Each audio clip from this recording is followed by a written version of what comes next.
À l'occasion de la Journée mondiale de lutte contre le travail des enfants célébrée le 12 juin de chaque année, l'association ADAD, à travers le projet Jofa Act, a tenu une conférence dans ses locaux à Irmadjo.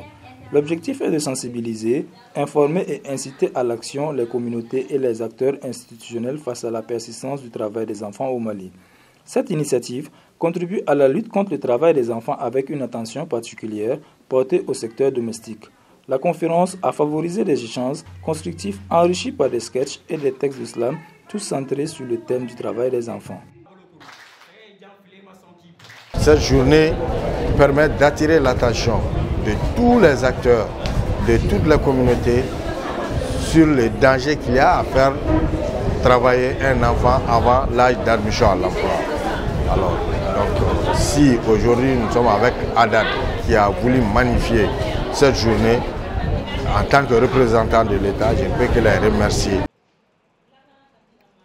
Selon l'association ADAD, les aides ménagères, particulièrement les jeunes filles mineures, font face à des difficultés majeures telles que la maltraitance, la malnutrition et le viol.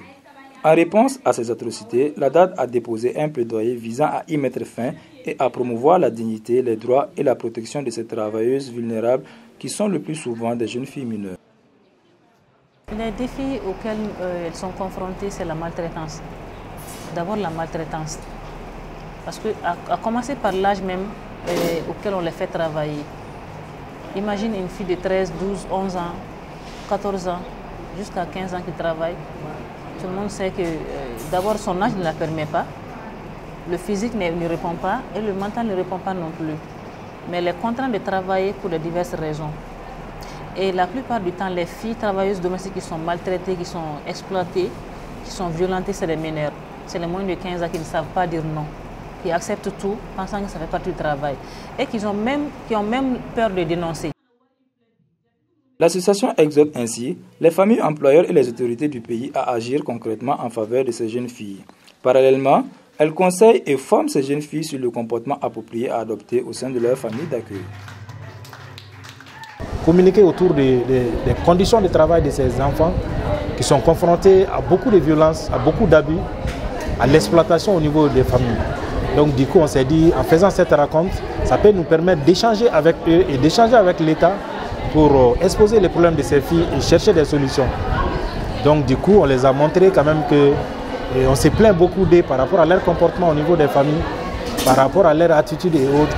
Donc les aspects liés au respect des conditions de travail et puis au respect aussi des clauses du travail.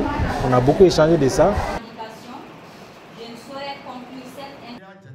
Le thème international de cette année, les progrès sont visibles mais il reste beaucoup à faire, accélérer nos efforts. Souligne que, malgré l'avancée, la lutte contre le travail des enfants est loin d'être terminée. C'est pourquoi World Vision, à travers son projet Jofa Act, mis en œuvre par l'ADAD, continue de combattre ce fléau pour que chaque enfant puisse s'épanouir, s'instruire et jouir de son enfance pleinement. Nous irons jusqu'au bout. Merci camarades.